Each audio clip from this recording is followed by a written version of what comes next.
Hey, yeah. Hello, Aaron. Hi. Morning. Hi, morning. Nice to see you. How are you doing? Good, good. Do you want to test out your slides? Uh, I'm sorry. Let me see.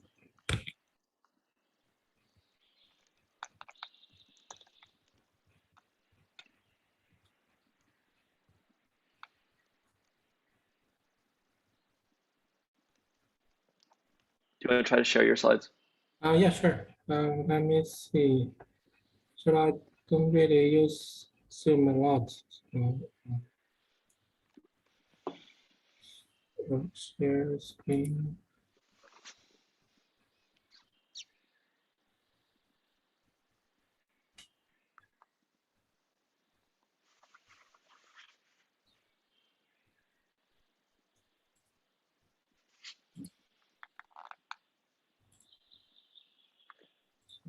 Are you having trouble? Oh, there you go. Is it good? Yeah, that's good. Okay. So so I can just stop share. Just test the slides for a few slides. Okay, Just okay, make sure. sure.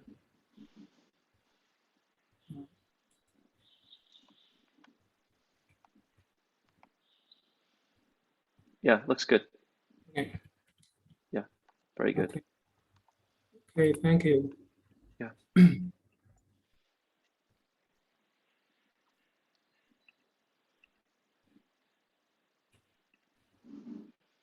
How's everything in Hangzhou? It's good. The weather is not bad these days. Nice.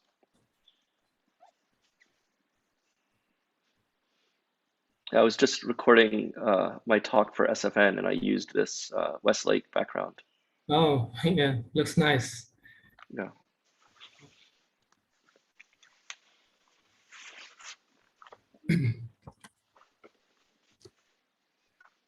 So, are you currently in Shanghai? Yeah, yeah. Oh, that's nice. I was talking with Zhehua about maybe visiting Hangzhou at some point in November. Oh, nice.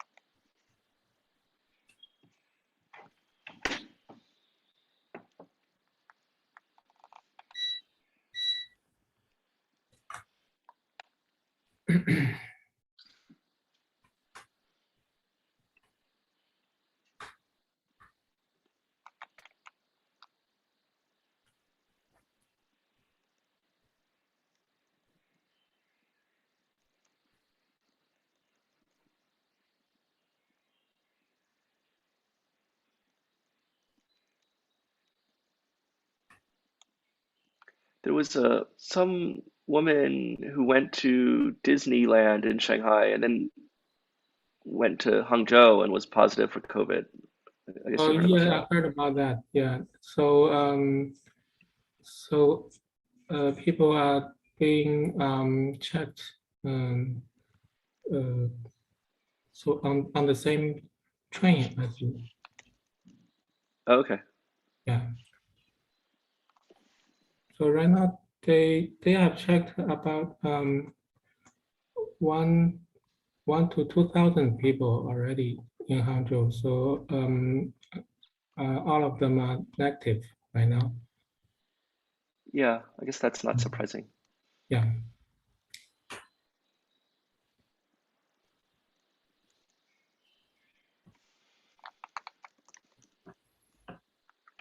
Yeah, this Disneyland resort, they closed it down and tested everyone within the Disney resort at the same time. Yes.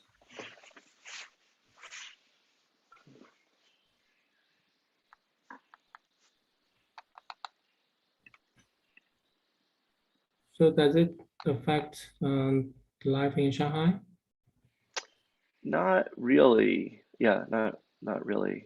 I was just in Beijing for the week, and there it's a little bit stricter, but things are pretty. My kids go to school with no problem. We wear masks on the subway, but nowhere else really.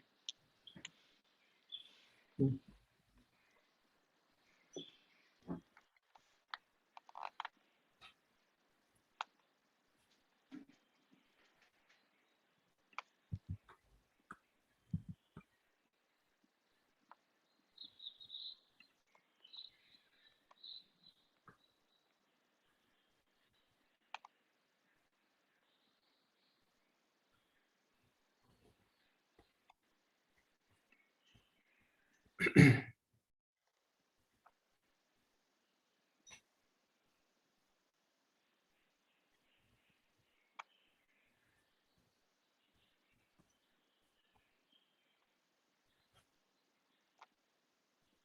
I went to Chongqing Wuhan last week. Okay, I heard there was a meeting, a neuroscience meeting there. Yeah, How was that? yes, it's good. So there was there were about 100 to 200 people there. Okay, that's good. Yeah. Hello. Hey, how are you? Doing Hello. well. Just getting this organized for, give me a quick second.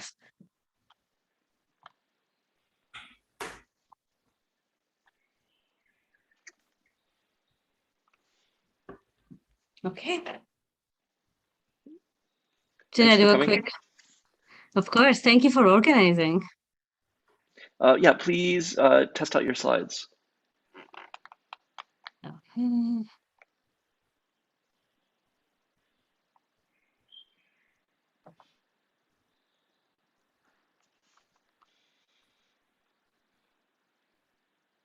What do you see? Yep. Do you want to hit play with the slideshow view? Okay. Can you see slides moving across? No, it's still on just like yeah, it's not playing yet. I guess you need to share that window. Okay, let's start at the beginning.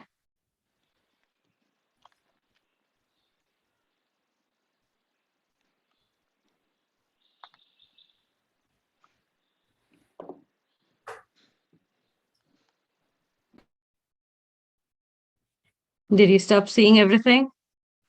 Yes. Okay, let's start all over again. Doesn't work.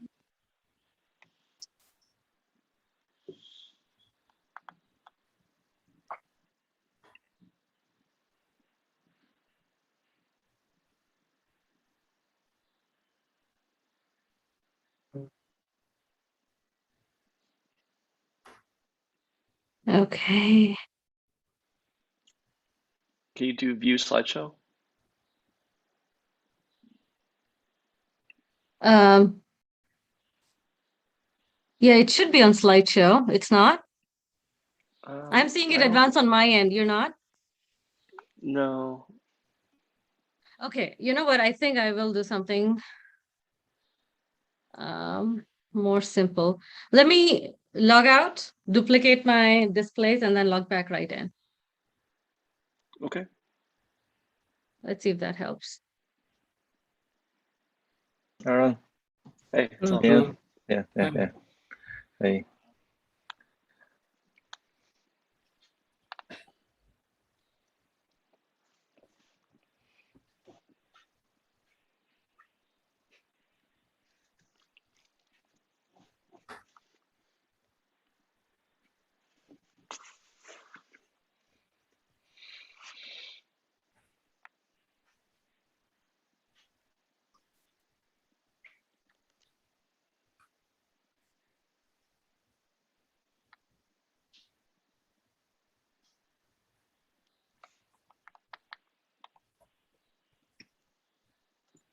Hopefully she'll be back in a second. Sure. So did you take the COVID test, Aaron? I come back to Beijing. come back to China. I went yesterday to get one, but there's this huge line, so then I just left. I Oh didn't feel yeah, like waiting yeah, line. yeah. Yeah. That's Um,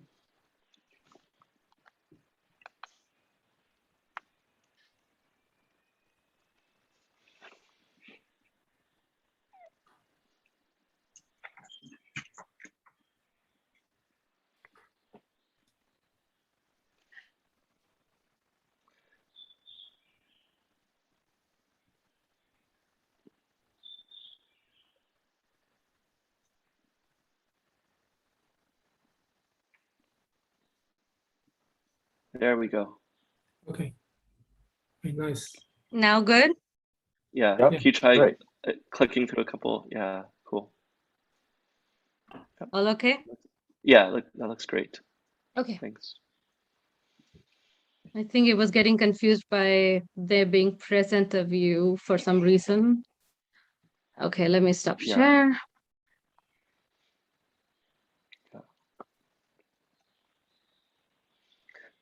I think you're the only other person I met who has two A's in the beginning of their name. Yeah, so in my case, it was my father was trying to get the pronunciation of the single A and double A have two different pronunciations in Sanskrit. Uh-huh. So my name has the one which should be two A's, and that was he was trying to go for. I see. Yeah, I guess we were always in the front of the line at school. At least I was when you lined up. Oh yeah, Yes. yeah. You hear my pain growing up. Yeah.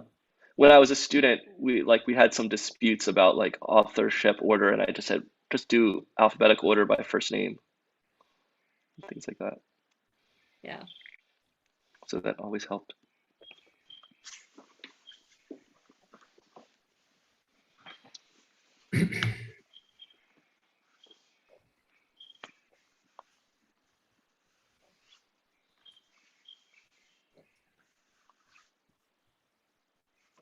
I was very happy to go with you, Jan. I really liked your paper Oh, on the compliment for getting stuff. Ah. Yeah, very nicely thank done. you. Thank you.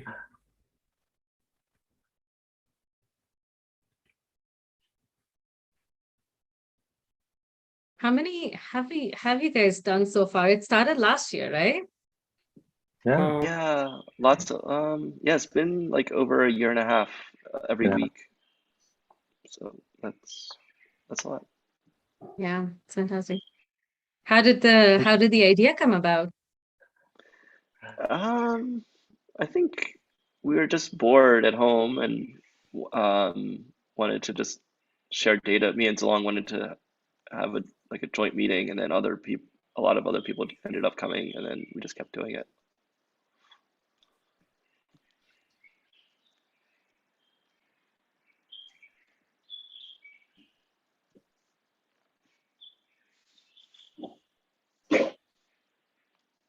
And now it's the only meeting I haven't missed at all. Every week. I skip lots of Yeah. other meetings. Yeah. Next I week it'll couldn't be a little bit imagine. easier. Yeah, I couldn't imagine how a regular meeting and Tuesday meeting every week. Yeah. Nice. Yeah, next week it'll switch to 9 a.m. because Okay. daylight saving time That's is ending. right. Or 9 it'll switch to 9 a.m. in Asia. Mm-hmm. Yeah.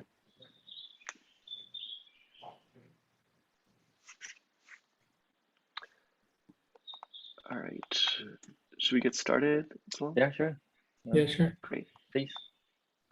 Okay, so welcome everyone to another week of Neurozoom. And we have two great talks both on Glia today. Before we start with those, I'd like to, as a reminder that starting next week, because in the United States and daylight saving time is ending, the time will be different in Asia. So it'll be 1 hour later. So you get to sleep an extra hour. So Beijing, Shanghai, 9 a.m., Tokyo, 10 a.m., Taipei, 9 a.m., Singapore, 9 a.m. So 1 hour later. And November is going to be a super hot month for Neurozoom. We have super exciting talks, including the ones today, and then the ones later in the month. We have Zhejiang talking about phase separation in synaptic plasticity, Sue Ackerman talking about novel modifiers of neurodegeneration. We have Wei Xiong from Tsinghua University talking about new ways of restoring hearing. We have Chi-Fu Ma talking about how acupuncture works from Harvard Medical School. Shangdong Fu, you know what he'll be talking about. And then Hailan Hu will give another awesome talk. So tune in. November is going to be super hot. And next week, remember, 9 a.m. in Asia, same time in West and East Coast United States. So next week, Mingjie Zhang and Sue Ackerman. So don't miss those talks.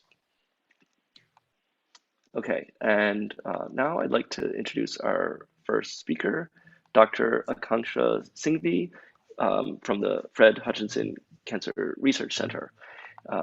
She studies glial cells and the role by which these glial cells prune neurons during development, and how this pruning may not only contribute to the development of the nervous system, but also its role in disease.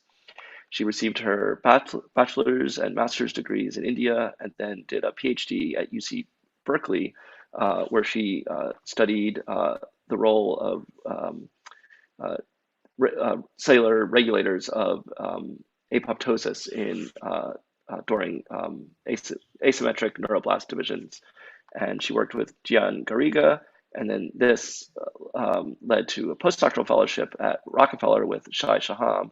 And here she had a really amazing and famous paper in which she studied the mechanisms by which glia regulate dendritic spine shape and structure. And she showed how a direct role in C. elegans, how glia can modulate the role of these sort of tips of neurons, and by changing their microenvironment. And this launched her to be an independent investigator, and now her lab has been making important contributions to studying the interaction between glial cells and development of the nervous system. So please take it away. Okay, thank you. And let's go.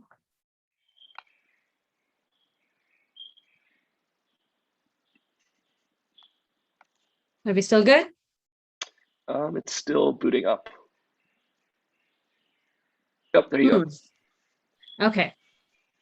So first of all, thank you, Aaron and Zhejiang, for starting up such a fantastic seminar series and for giving me a platform to share the kind of science we think about in the lab. I'm very excited to share this with all of you and would love your feedback.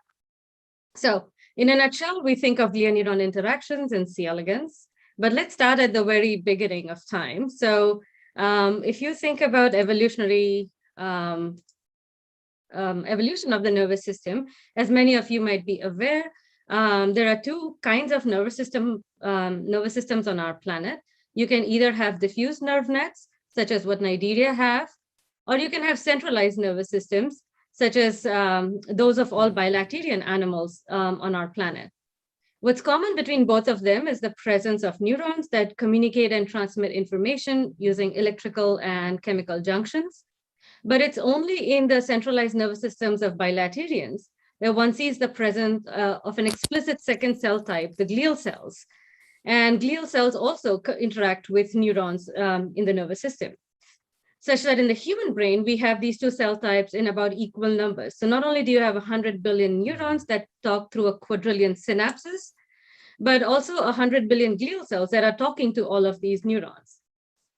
And if you think of a simple neural circuit schematic like so, you have a sensory neuron that takes in information to interneuron, motor neuron guiding animal behavior. You can have glial cells that associate, say, with the axons of each of these neurons throughout the circuit, or glial cells that associate also with dendrites and dendrite endings and synapses. And the big question that we think about is, what is it that glial cells are doing at these individual neuron contact sites? How are they doing this molecularly, and what does that mean for nervous system biology? We know that this is important to think about not only in the context of nervous system function, but also from a disease perspective, because there's a growing list of neurological diseases of development, function, aging, and neurodegeneration that seem to have a role of glial cells in the disease etiology as well. So what do glial cells do in the nervous system is actually a pretty old question. Santiago Ramon y Cajal, the pioneer of modern neuroscience, asked the same question as well. And he also noted in some of his seminal work that the problem may remain unsolved until physiologists find direct methods to attack it.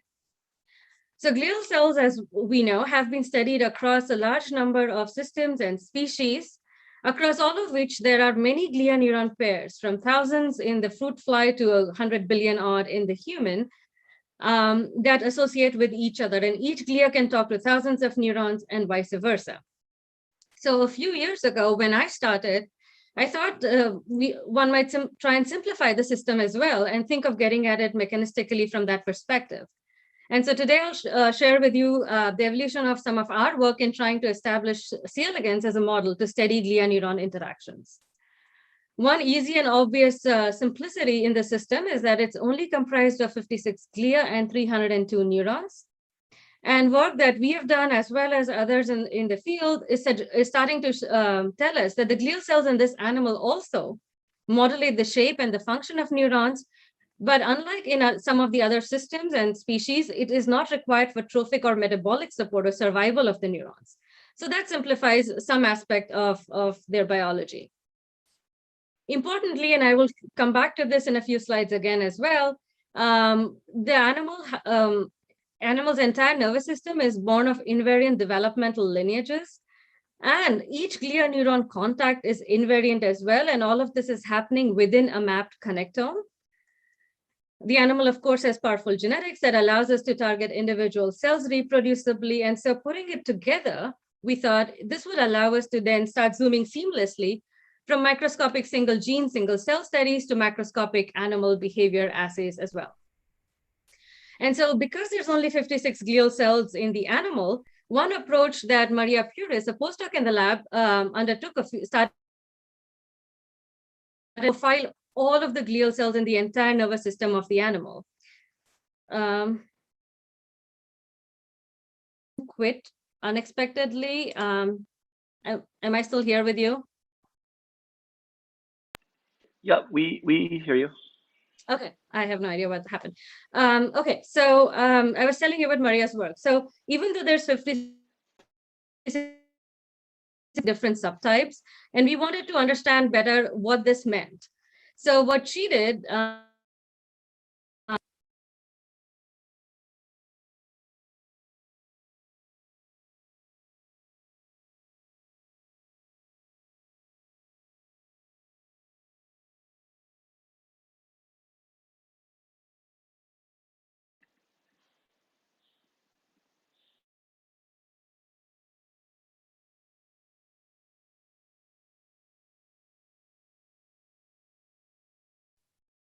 okay, can you still see me? Okay, because it threw me off. So I have no idea. This is the first time this has happened, and I'm sitting in my office on a hardwired LAN, so I don't know why. Okay, can you see my slide? Yep. Okay. Yeah, we can see we can just see the not the slideshow view. Yeah, there you go. Perfect. Okay. Okay. So what Maria did was label all of the glial cells in C. elegans using a promoter that we have, and then fact sorted these cells and subjected them to 10x sequencing. We then teamed up with a group of Manu Sethi, who's a computational biology lab, along with bioinformatic analyst Elgene, to start validating these data sets. And we have now generated this data set of a complete molecular atlas of all C. elegans glia across both sexes of the animal. And we are in the process of finishing validating some of these findings, which is exciting because it's starting to also reveal some new novel molecular markers for some of the glial cells that have previously not been studied and we did not really know anything about. So hopefully we will be able to share this with the community soon. In addition to looking at it from a very global perspective, we can also dive in and look at more granular studies at single cell resolution.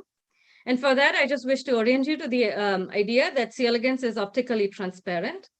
And because it is so, many years ago, when the field was still developing, John Sulston and colleagues built an entire developmental lineage map of all the cells in the animal's developmental trajectory from a single cell zygote. And what they found is not only is the development of all of this invariant, but the positions and final functions of each of these cells is also invariant. And this allowed a lot of other people as well then to subsequently map the connectome of both sexes in the animal. And there is quite a level of invariance at the level of EM, from synapses, processes, and cells, and we have community-wide resources to look at each of these. I just want to point out that there is cellular invariance, but there is certainly behavioral plasticity in the animal. Those are not the two same things.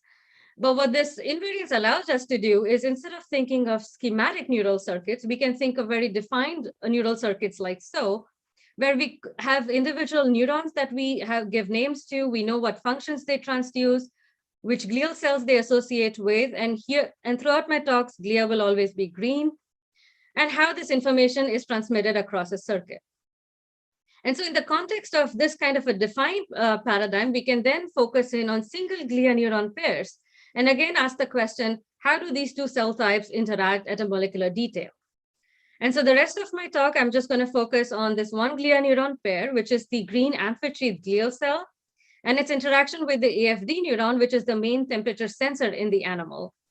Both these are very polarized cells that send long projections to the very nose tip, which is the only place these two cells physically contact, such that the apical dendrite ending tip of the AFD neuron is a beautiful microvilli structure that's sitting embedded entirely within the green glial cell apical ending.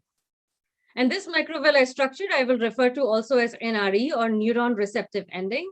And we can monitor this NRE shape using different kinds of in vivo microscopy techniques.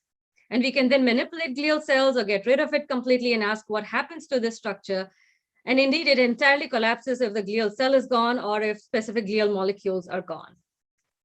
So using these kinds of cell biology techniques and genetics a few years ago, as Aaron briefly alluded to, in my postdoc, I uncovered a novel molecular mechanism by which this glial cell is using regulation of an intercellular ion in the space, chloride, which acts as a direct inhibitory ligand for a receptor, which then acts downstream to regulate the shape of this neuron ending.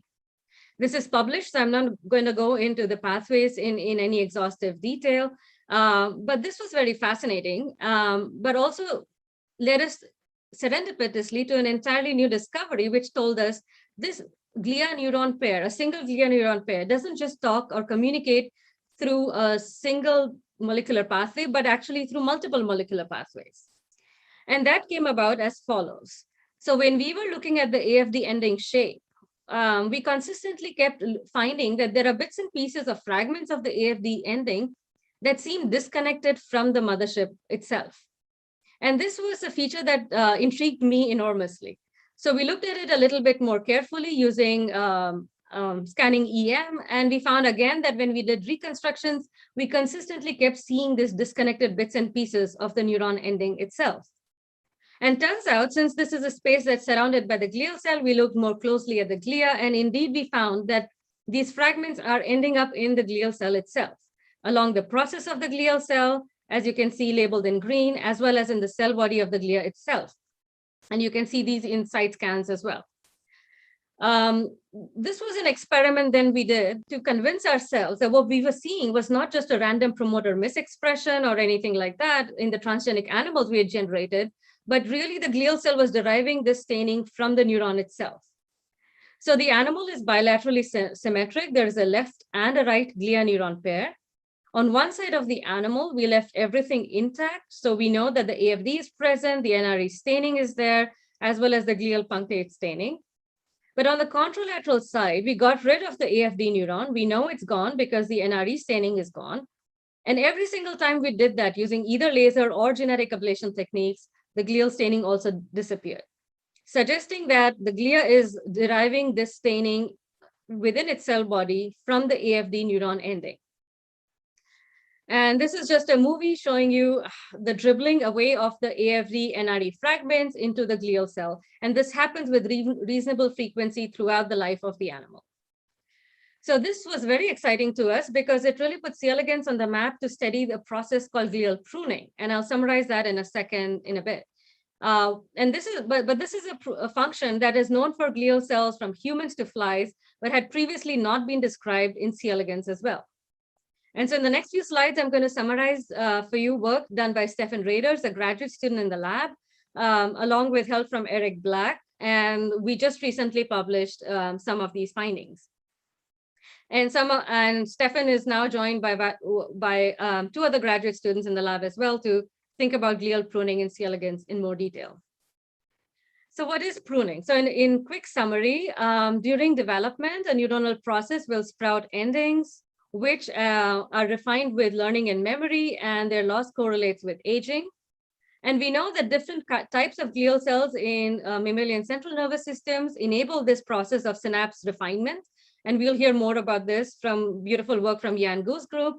But we know that this kind of glial pruning was first observed in the human retina, but then shown in Drosophila mouse, and different glial subtypes in mouse do this function as well.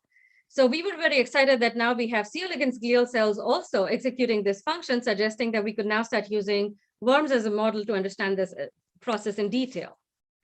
And this is an important process because we know that regulating the appropriate number of neuron endings is very important also from a disease perspective. But the molecular mechanisms underlying this process are fairly unclear or unmapped to date. For example, it's not exactly obvious across all these different settings whether glial cells are always actively eating or they could also be passively clearing shed debris. We don't know how peripheral nervous system glial cells prune and how this compares with CNS pruning, and how this process is regulated in molecular detail. So one of the first ways Stefan decided to tackle this was to just start systematically building quantitative metrics on how we were going to assay this in C. elegans. And the way we have chosen to do it is just by quantifying the number of engulfed fragments in the glial cell at specific days and ages. And the first thing he immediately observed, as you can see here, the animal goes through different larval stages, and then these are day 1 through 12 adults. And as you can see, we don't see a significant amount of pruned fragments within the glial cell in early stages, but it increases significantly as the animal gets older. How this age dependence is being executed, we don't know, but this is something we are actively looking at this moment. So the other question Stefan decided to ask, well, what is being eaten? And for that, he noted that this AFD ending that I showed you has both microvilli, but also has a single cilium that's also associated with the same glia. And here's a glial cell body with engulfed fragments within it. He looked at mutants where there are no microvilli, and when you get rid of microvilli, the glial punctate staining is gone. You get rid of the cilium, it still persists. So what this tells us is that the glial cell, even though it contacts both the microvilli and the cilium of the AFD, is only eating the microvilli, it's not eating the cilium. But when Stefan quantified this, he found that in fact, not only is the cilium not being eaten, in fact, there is more glial pruning happening in cilia mutant animals. And this led us down the track of realizing that it's actually reduced activity, which increases pruning. And that's because the signal transduction machinery for this particular neuron sits within the cilium, and you get rid of it, you start getting more pruning. So we looked at different mutants that mess around with the activity of the neuron, and consistently we see increased pruning in these animals. And that's also true if we do chemogenetic activity manipulations, suggesting indeed that reduced activity is what drives pruning in this situation. So using these kinds of assays, here's what we think pruning mechanism is including in this setting. So we think that this is an activity-dependent process, which then engages this phosphatidylserine flippase enzyme called TAT1 to flip out phosphatidylserine from the inner to the outer membrane. This is recognized by phosphatidylserine receptor PSR1 in C. elegans, as well as PAT2 integrins, which then downstream engage the canonical SET10 RAC1 GTPase, which then alters the actin cytoskeletal remodeling required for the glial cell to prune. So what we think this shows us is that C. elegans and peripheral sense organ glial are pruning NREs that happens throughout the life of the animal. It happens with subcellular specificity and tracks neuron activity to do so. There's novel factors such as the flipase and SET5 and other things that we have identified in this process. And in the last couple of minutes, I'll just end by saying that glial cells we think are actively pruning, and this can modify NRE shape and animal memory and behavior. And that comes from our study of the SET10 RAC1 GTPase, which we think is a regulatory node in the glial cell. So in wild-type glial cell body, you see puncta, glial cells pruning. SET10 mutants, there's no pruning. You overexpress or increase the levels of SET10 just in this one glial cell in the animal, and you see massive upregulation of pruning. And this is quantified here, nearly a 10-fold upregulation. So then Stefan looked at what happens to the neuron ending itself. And as expected, if you don't have pruning, you start getting elongated and disorganized microvilli. You have too much pruning, you have much shorter and sparser microvilli that are fragmenting. And that's quantified here as well. And in the last data slide, what does this mean for animal behavior? So one of the longest lasting memories in C. elegans is temperature sensing memory, where if you raise an animal at 25 degrees, say, and put it on a linear temperature gradient, it'll go to 25 and stay there. And this behavior is defective in these animals where the pruning is now being messed up. And this makes sense because the AFD is the main temperature sensor that drives this temperature dependent memory in the animal. And this happens across different settings that we have looked at. Okay, so just to summarize, glial pruning happens in C. elegans. It controls animal neuron shape and animal behaviors. And when we look at the molecules that we have uncovered in this process, what's very striking to me is that it's very reminiscent of worm phagocytosis or engulfment of apoptotic cell debris, with the caveat that while in this instant it's an all or none event, in this situation, the same machinery is now being tuned via SET10 to regulate the amount of pruning of a living neuron. And if we zoom further out, across systems and species, there seems to be a recurring theme or parallels of how pruning is happening across these different models as well. So if you're interested in thinking about how this correlates across systems and species, I also want to give a shout out for an SFN mini symposium that I'm chairing. Tune in on November 11th. There are talks across these systems and species on glial pruning and how they may all have a parallel or conserved theme. Okay, so I want to end here by just saying that there are many molecular languages of glia-neuron communication, even within a single glia-neuron pair. And my lab is really interested in thinking about how different glia-neuron pairs interact across age and across sex and disease. And I just shared with you a couple of our approaches of looking at it at both a granular single cell level, as well as circuit level and global omics levels. And I'm happy to end here and just kind of leave you with the idea that we do think that glia-neuron communication modes are conserved based on all of the findings that we are coming up with as well. So we are very excited to push in thinking about C. elegans as a model to look at this mechanistically. So, okay, with that, thank you all so much. And I would like to thank all the people in the lab who do all this work, our funding sources, our collaborators, and you for your attention. Thanks. Thanks so much, Aakanksha, for an exciting talk. And we can open up for questions. I noticed Maria Purius there. She was a postdoc candidate in my lab, and we tried so hard to get her, and she rejected us. But I'm glad to see that she's doing I'm well. lucky to get her here instead.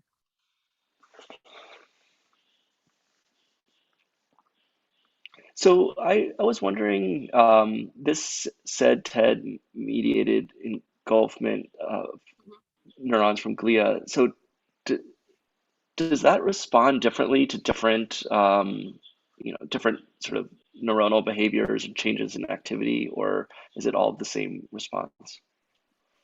Oh, yeah. So this glial pruning is a temperature sensing neuron that is getting pruned.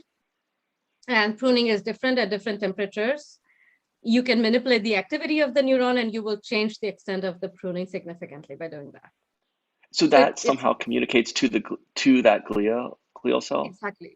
Exactly. Do you know how that happens? Like what the No, but sensors that's are? exactly what Violet is looking at right now. How is the neuron able to transfer its activity state to the glial cell? That's exactly what she's looking. Yeah. That's really interesting because there's a lot of interest in how astrocytes respond differently to different sort of neuronal states, and this could be a great system to disentangle that. Yeah, we're very excited to follow up on that. Yeah. I see. Okay. Sorry, I'll let you moderate. Yeah, John. Yeah, go ahead. Hi, Aakanksha. Really cool work. It's good to see you. Thank you. Yeah. Nice to see you. Yeah, and I wonder with the way your neuron and glia is shaped, is that possible to use time-lapse imaging to distinguish whether the parts of neuron is actually actively trimmed off the branch by the glia, or rather it's shed first and then engulfed by the glia? Yeah, we have tried a lot of photokinetics, and we are still working on that. There's a couple of technical hurdles with just the way the shape of this ending is to do that very systematically, but that's exactly what we would like to do as well. In terms of is it being actively shed or massively or inactively, I think one evidence that I think that the glia can drive this process comes from just our overexpression of the SET10 itself. And we have now done it in more than one situation with different mutants in the pathway. So in that instance, you're only manipulating SET10 levels in the glial cell. The neuron is perfectly normal. Everything else is normal. And it still changes the extent of pruning. And that to me says that somehow that itself can be a driving force, independent of what's happening in the neuron. Neuron doesn't have to shed it. Because if that happened, then there would be a ceiling that one would hit, and we don't seem to do that. Very cool. Thank you. Yeah. Okay, Seaman Liu. Yeah, hi, Aakanksha. Thank you for a nice talk. I just wondering, will the microvilli pruning affect any worm behaviors, and does the malfunction of this kind of pruning affect any behaviors or other functions of the worm? Yeah, no, good question. And I'm sorry if I zip through it. It does have an effect on behavior, a pretty drastic one. So one of the longest memories in C. elegans is temperature memory, which is mediated by this neuron and this microvilli. And that behavior is strongly disrupted whether you have a mutation in any of these different glial pruning molecules that I told you about. Or even if you overexpress SET10 in just this one glial cell and you see increased pruning, that also alters animal behaviors. So whichever way you play around with pruning, you do cause a change in animal behavior. Thank you. And that's one of the longest lasting memories that the animal has. So now we are more systematically looking at, is it sensory perception? Is it the memory itself that is being changed? But that's still ongoing work. Thanks. Yeah. Okay, other questions? Hong Tong Lin? Yeah. Hi, Professor. Thank you so much for the talk. And I'm learning glial cells this semester in one of my neuroscience classes. And I know that in at least mice and human brains model, there are some main types of glial cells, such as astrocytes, microglia, and oligodendrocytes. And I know that astrocytes and oligodendrocytes might be doing the pruning work in mammalian models. So when it comes to the C. elegans model, do you know what specific type of the glial cells is doing the pruning work? Or is it just the glial cells in general? Yeah, so good question. There are different subtypes of glial cells in C. elegans. So like how mammals have sense organ glial cells, like we have in our retina, there are glial cells that associate with sensory neurons. There are glial cells that are enshreathing around where the axons and the synapses are in the main brain neuropil. Mm-hmm. There's also a mesoderm lineage-derived glial cell in C. elegans, which to me is reminiscent of microglia, which are also mesoderm lineage-derived. So there are these different types of subtypes of glial cells. We are just starting to now ask, and this is part of the work that Harman in the lab is starting up, is we just described it in this first glial cell in C. elegans. But we don't know what if all glial cells in C. elegans can prune, if only some of them have the ability to prune, and if how that's happening. So we're just scratching the surface and just getting started. So we do think that there is more than one kind of pruning that's happening in C. elegans, but it's quite early days yet. So don't have a definite answer yet. Okay, gotcha. Thank you so Yeah. much. Okay, if there are no other questions, Aakanksha, perhaps you can stick around and people can, if they have more things to ask, they can do so in the chat. And then Zhejiang, you can introduce Yan. Okay, great. Thanks, Kasha. So we're gonna have another interesting glial talks coming up. So it's my colleague in Zhejiang University, Professor Yan Gu. So Yan is graduates from a bachelor degree at USTC, University of Science and Technology of China, as well as PhD.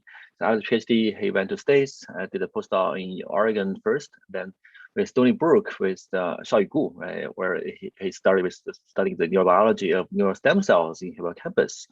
So in 2015, he come back to China, started his own lab in Zhejiang University, where he made the interesting discovery about his role of microglia in the memory.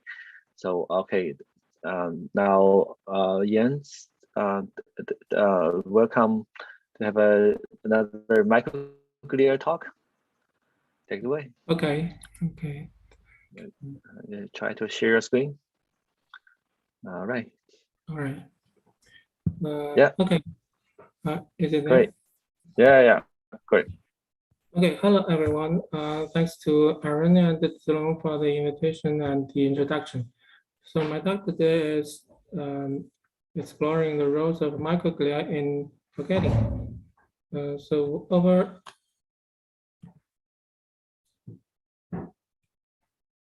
100 years ago, Hermann Ebbinghaus studied forgetting, and he drew this forgetting curve describing the nature of memory forgetting over time. So an interesting thing is following the rapid drop in the initial, so memory still undergo gradual decay along with time. According to Hepp's theory of cell assembly, after the formation of a memory, the inactivation of some cells in this assembly will cause the failure to retrieve that intact memory. For example, while I was working with Xiaoyu at Stony Brook, we introduced arch into newborn neurons in the dental gyrus. And when we optogenetically inactivate these neurons, these mice lost the spatial memory they learned in the water maze, indicating the newborn neurons are involved in memory coding, and artificially inactivating these neurons induced forgetting. And in the other hand, some other studies showed that manipulating synapses could also lead to forgetting of a memory, suggesting that synapses between the neurons in one assembly are important for memory. So when I was starting my lab at Zhejiang University, we tried to look for other factors that could mediate natural forgetting of memories under physiological conditions. So we noticed a type of cells called microglia, which are the major immune cells in the brain. And we know that microglia was discovered by Real Hutch 100 years ago. And it is also well known that microglia are able to prune synapses during brain development. Then we wondered whether microglia keep the ability to eliminate synapses in the adult brain. So using immunohistochemistry and high-resolution imaging, we found that postsynaptic component PSC95 exists in microglia, colocalizing with LAMP1, which is the marker of microglial lysosomes. And the same thing for the presynaptic component synaptophysin. And we also found it exists in microglial lysosomes. So this result suggests that microglia may engulf synaptic components. Then do microglia have anything to do with forgetting? So we first use a drug called PRX-3397, which is a CSF1 receptor antagonist to deplete microglia in mice. So we treated the mice with PRX after contextual fear conditioning, and tested the mice 5 days, 20 days, or 35 days after training. And we found in the control mice, they showed decreased freezing when the duration became longer, indicating a gradual forgetting of the contextual fear memory. While PRX-treated mice showed significantly higher freezing level at 20 days and 35 days after training, suggesting that depletion of microglia inhibited forgetting. So our next question is this related to microglial elimination of synapses? So we used another drug called minocycline, which has been demonstrated to be able to inhibit microglial phagocytosis.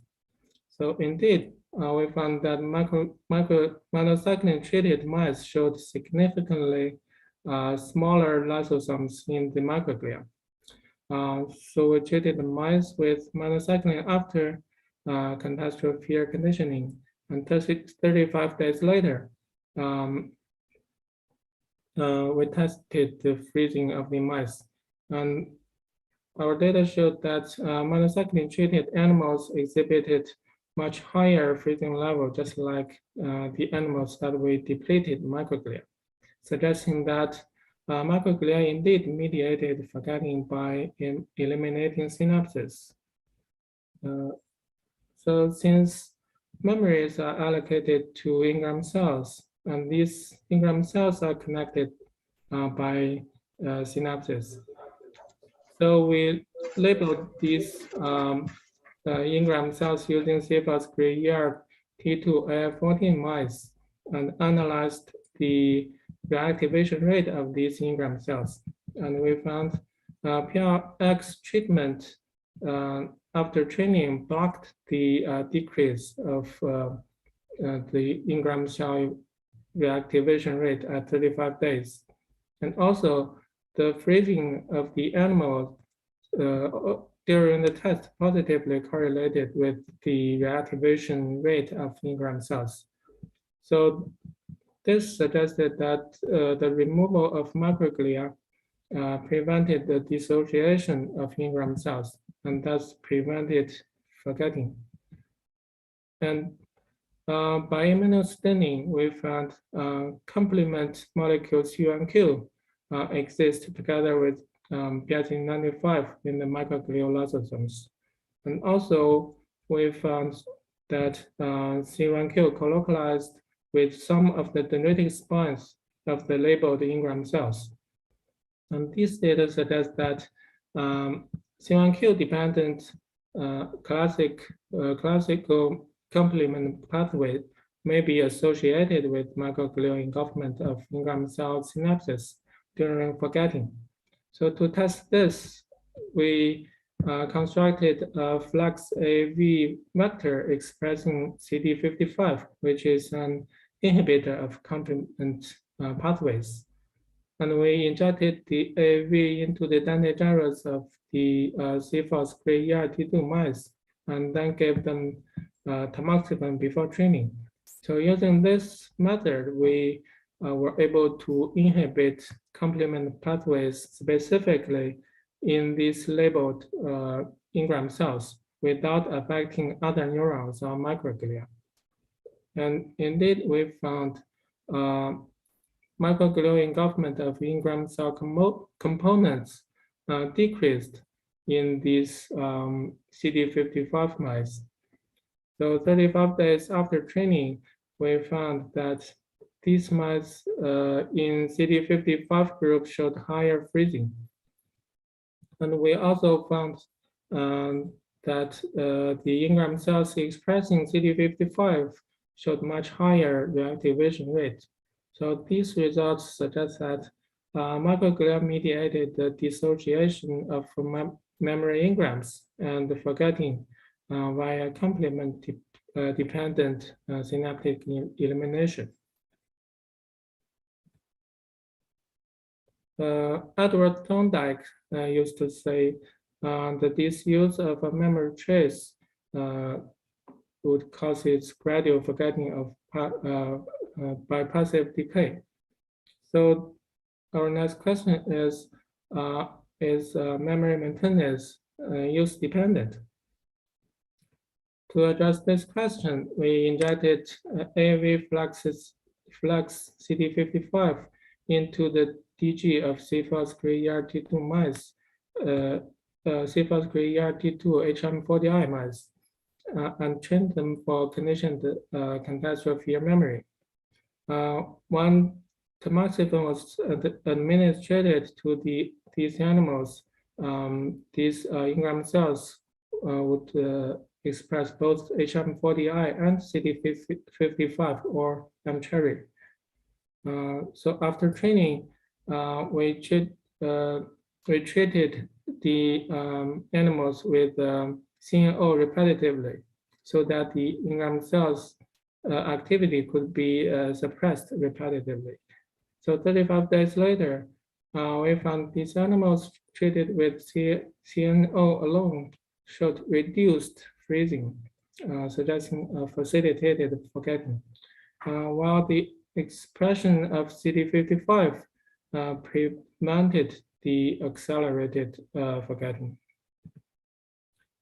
Also, we analyzed the Ingram cells in the dentate gyrus, and we found that CNO treatment significantly decreased the reactivation rate of Ingram cells, indicating an accelerated dissociation of the Ingram cells, while the expression of CD55 could block this accelerated dissociation of Ingram cells.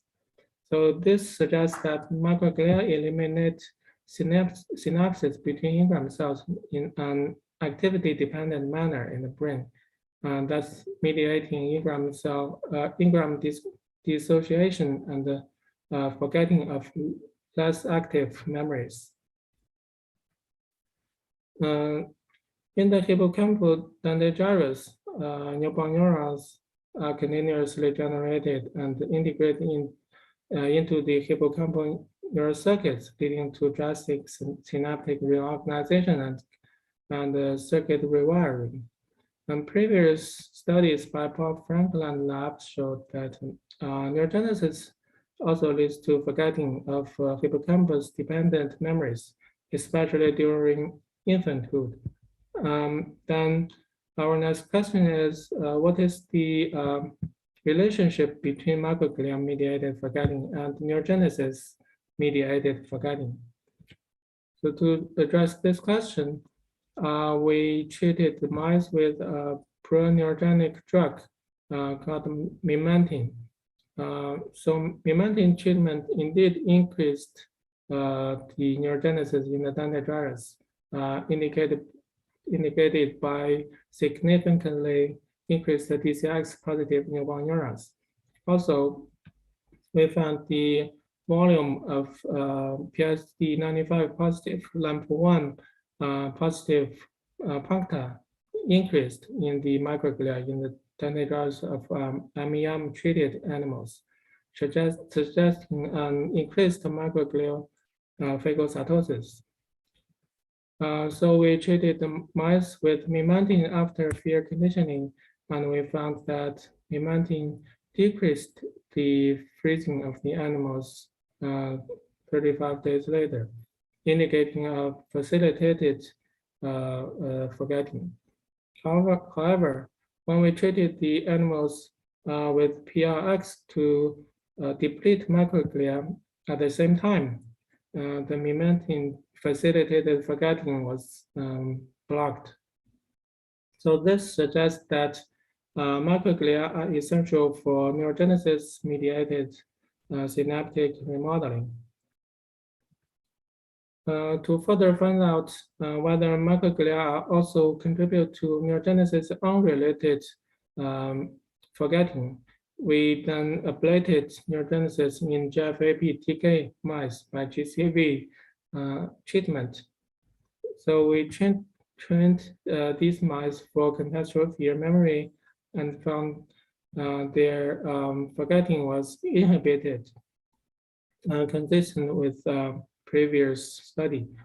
When these mice were treated with both PRX and GCV, they showed a significantly higher level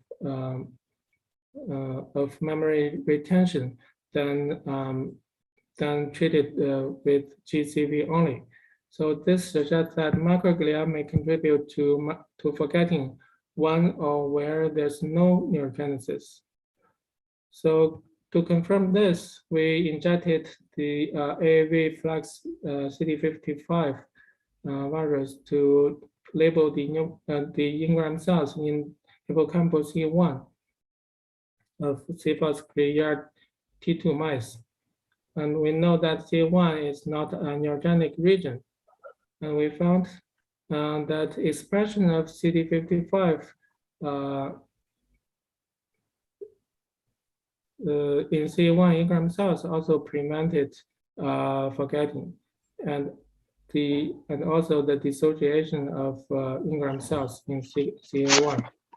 So this results confirms that microglia also contribute to neurogenesis unrelated forgetting in the adult brain by complement pathways.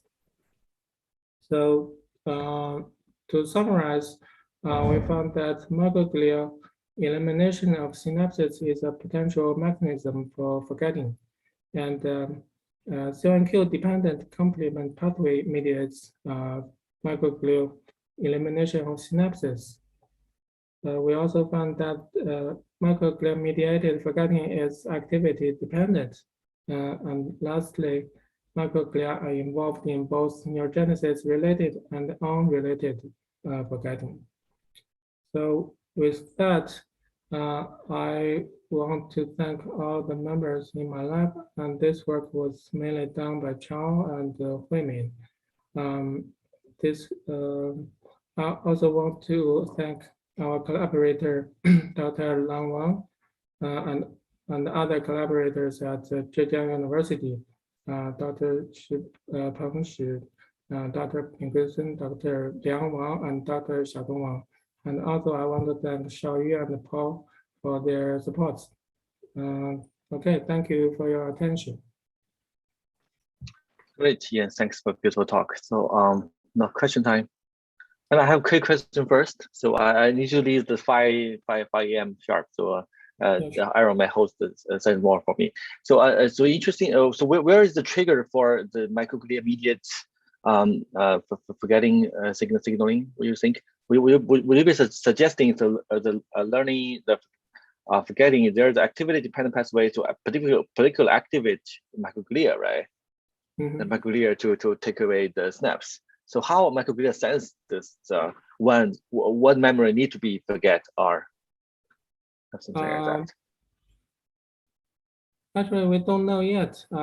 Our study also only showed that less active synapses may be more sensitive to microglial engulfment.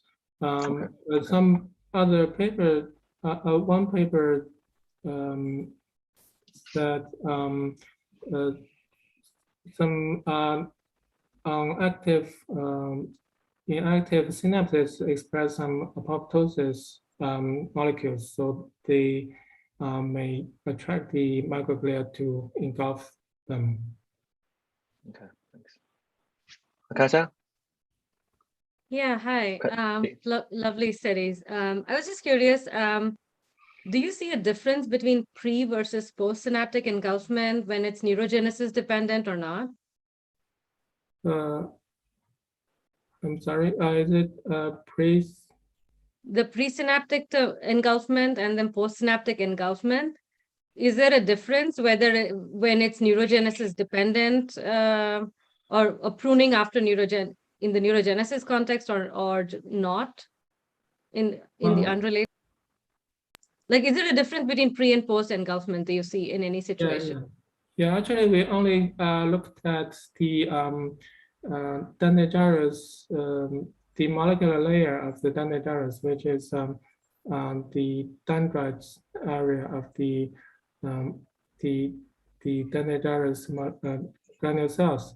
We didn't look at the CA3 region where the granule cells send their axons to. So, but I think the presynaptic components are and the postsynaptic components are all sensitive to microglial engulfment, and they also they both contribute to the memory loss or forgetting.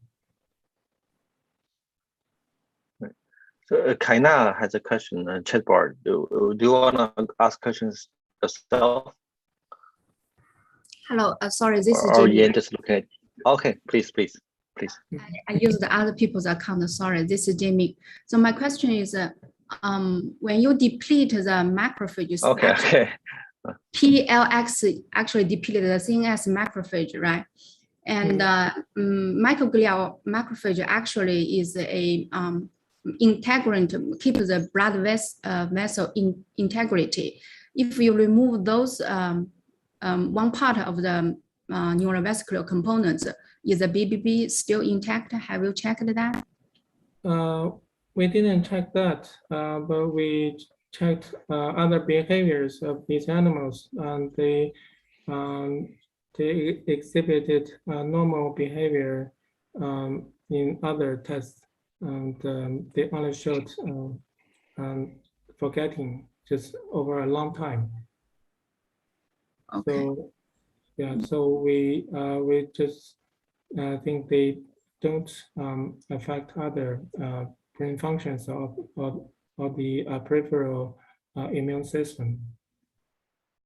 Okay. Do you have a more specific way to deplete microglia? Because PLX also kills the circulating macrophage and also border-associated macrophage, right?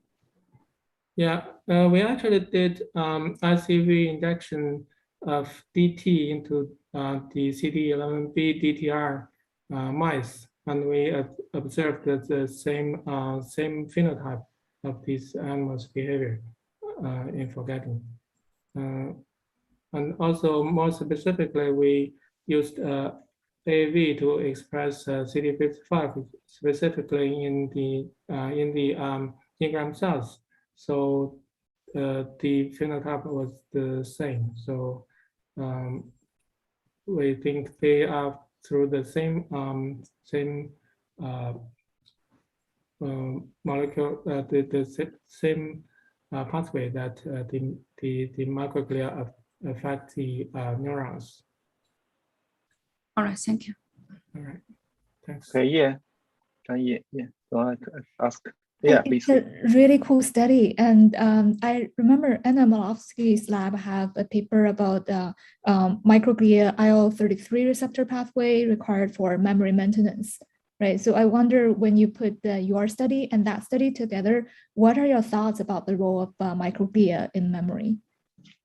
Actually, I think microglia have multiple roles in regulating neuronal functions. So they also are able to induce the formation of new spines or synapses. So I think it's complicated to say that microglia can do only one thing or another thing. So it's a combination of multiple effects together. So so in a long run, so microglia affect the memory maintenance and cause the forgetting of that memory. Thank you. Yeah. All right. More questions?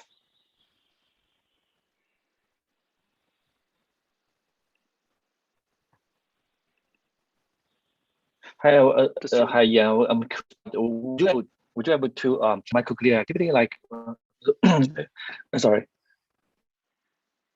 like when elegans did to imagine when we're forming and forgetting, so what activity or and in particular in the micro you have a DG have a hippocampus, right?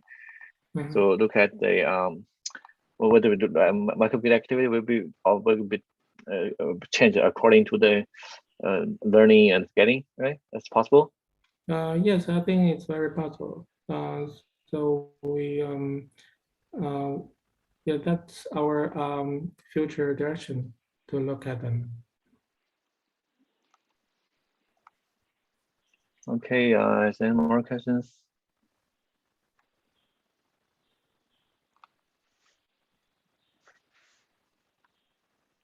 Okay, Oh. Hong Hong, please. Yeah, thank you so much, Professor. Great talk. I know that there are a lot of like glial cells interactions. For example, like microglia would interact with astrocytes. And coincidentally, I'm writing a review article that connects astrocytes and LTP together. Like, my question would be, how do you know that it's microglia specifically, not the interactions that maintain memory or like LTP?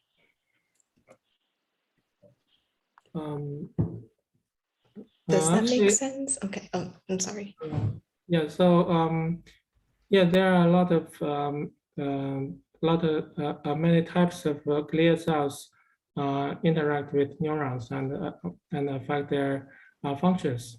And our study showed that microglia may affect the structural connection of the neurons. And yeah, indeed, astroglia cells also affect the synaptic plasticity of neurons. So I think yeah, they are they will affect they'll act together on neurons and synapses to affect our memory and forgetting. So yeah, I think it's a combination of different actions. Okay, thank you so much.